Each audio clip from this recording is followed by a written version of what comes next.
buck-breaking was mainly utilized in the Caribbean.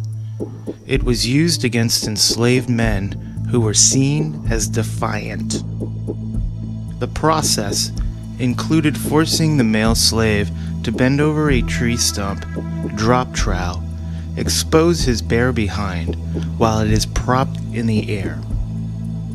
The slave was then flogged to tenderize the flesh for the sodomy that followed multiple times. This form of punishment was done in full view of the slave family and friends to instill fear in the hopes to prevent future rebellion. Men of bondage who were victims of this inhumane, sadistic, homoerotic, emasculating punishment often ran away from the plantations or killed themselves as the humiliation was much too strong to overcome. The sodomy was often performed by a white man who traveled from plantation to rape male slaves. Sex farms allowed multiple slave owners to gang rape male slaves as punishment for any supposed wrongdoing.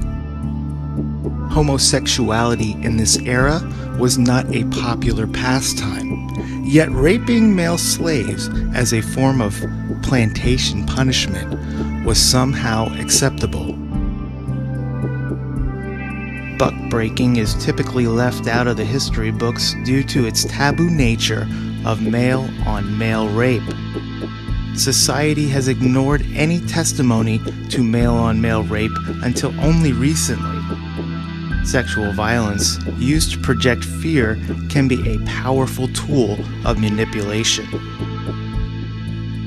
Weaponizing sexuality can debilitate one's core self-esteem and disable their sense of community.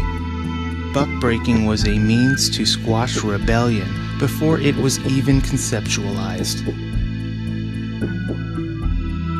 Families of the enslaved bucks were forced to bear witness to the sodomy, ensuring there was no will to be defiant or rebellious. Sexual mutilation, including castration, were other forms of punishment for those with stronger will.